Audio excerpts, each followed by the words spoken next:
말씀의 식탁 하루 한 장 사무엘하 묵상 사무엘하 제11장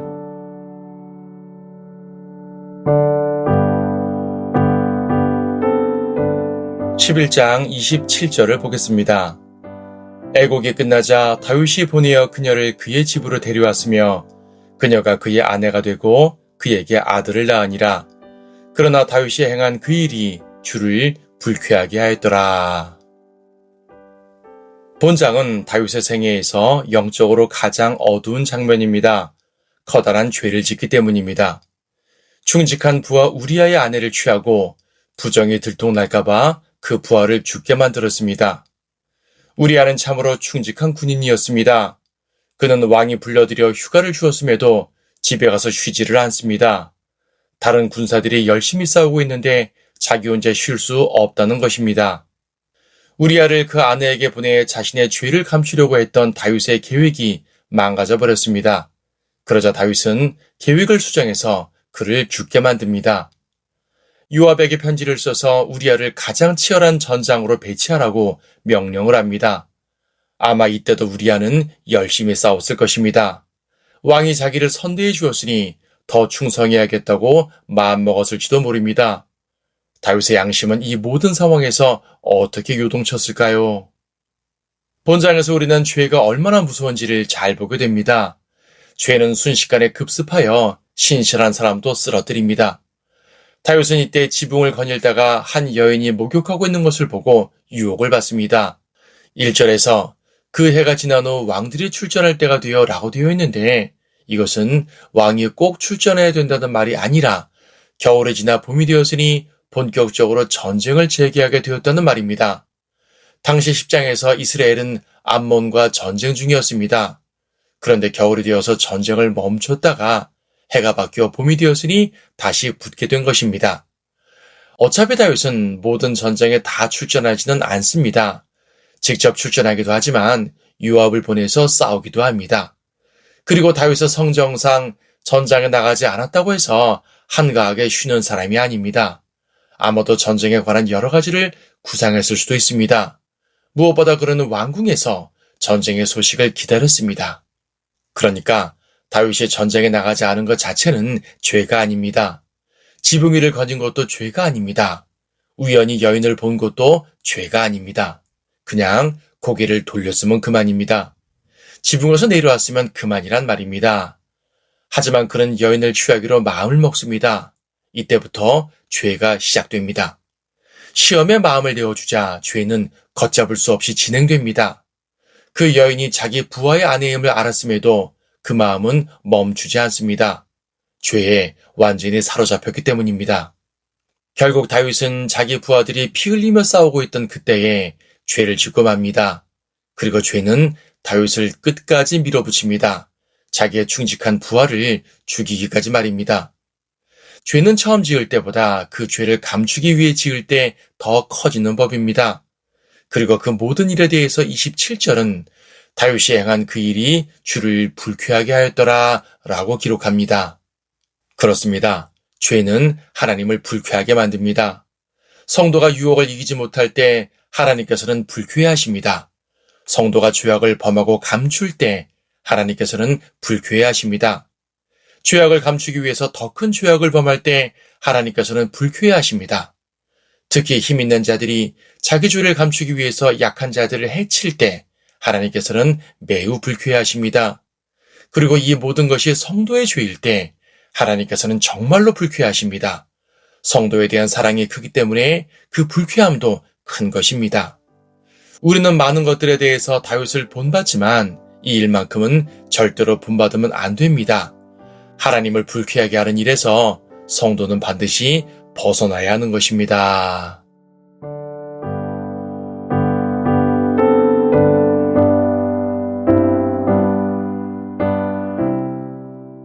사무엘하 11장. 그 해가 지난 후 왕들이 출전할 때가 되어 다윗이 요압과 그와 함께한 그의 신하들과 온 이스라엘을 보내니 그들이 암몬 자손을 멸하고 랍바를 포위하니라. 그러나 다윗은 그대로 예루살렘에 머물렀더라. 저녁 무렵에 다윗이 침상에서 일어나 왕궁 지붕 위를 거닐다가 한 여인이 목욕하고 있는 것을 지붕에서 본지라 그 여인이 보기에 심히 아름답더라. 다윗이 보내어 그 여인을 알아보게 하니 어떤 사람이 말하기를 이 여인은 엘리암의 딸이요 히딘 우리아의 아내 바세바가 아니니까 한지라. 다윗이 사자들을 보내서 그 여인을 데려오게 하여 그녀가 다윗에게로 오니 다윗이 그녀와 동침하더라. 이는 그녀가 그녀의 불결함을 정결케 하였음이더라. 그리고 그녀는 자기 집으로 돌아가니라. 여인이 임신하자 보내어 다윗에게 고하여 말하기를 내가 아이를 가졌나이다 하니라. 다윗이 요압에게 보내어 말하기를 히딘 우리아를 내게 보내라 한지라. 요압이 우리아를 다윗에게 보내니라. 우리아가 다윗에게 오니 다윗이 우리아에게 요압과 백성이 어떻게 하고 있는지 또 전쟁이 이기고 있는지를 묻더라. 다윗이 우리아에게 말하기를 내 집에 가서 발을 씻으라 하자 우리아가 왕궁에서 떠나니 왕이 보낸 음식이 그를 따라가니라.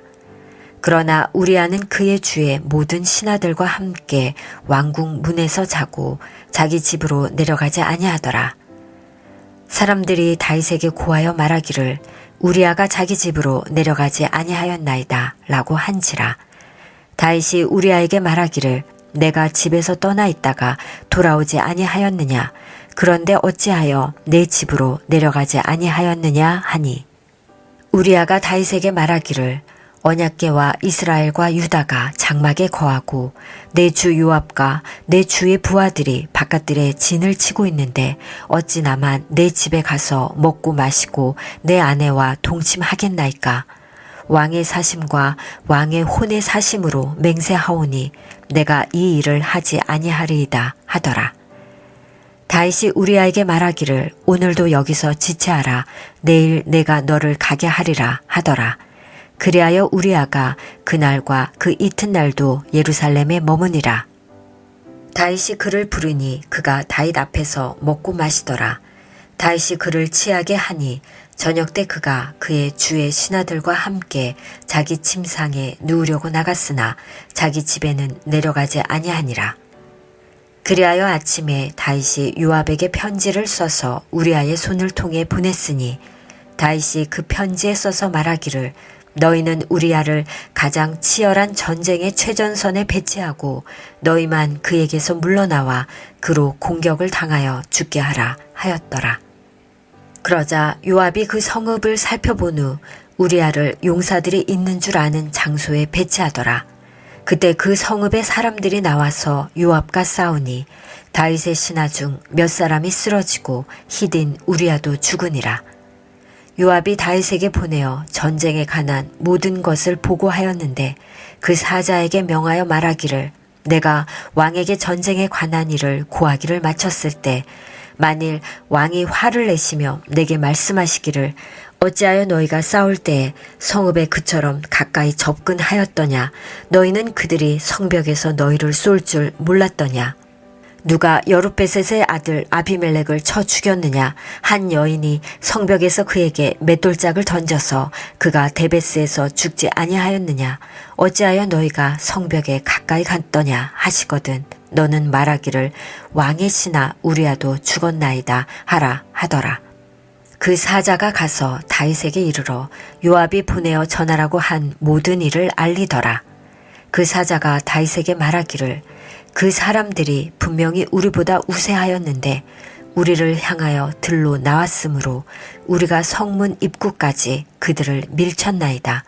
그때 활 쏘는 자들이 성벽에서 왕의 신하들에게 쏘았으니 왕의 신하 중 몇이 죽었으며 왕의 신하 히딘 우리아도 죽었나이다 하니 다윗이 그 사자에게 말하기를 너는 요압에게 이렇게 말할지니 이 일로 너는 불쾌하지 말지니라.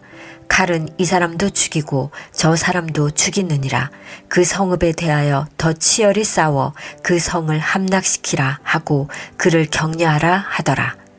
그때 우리아의 아내는 그녀의 남편 우리아가 죽었다는 말을 듣고 그녀의 남편을 위하여 애곡하더라.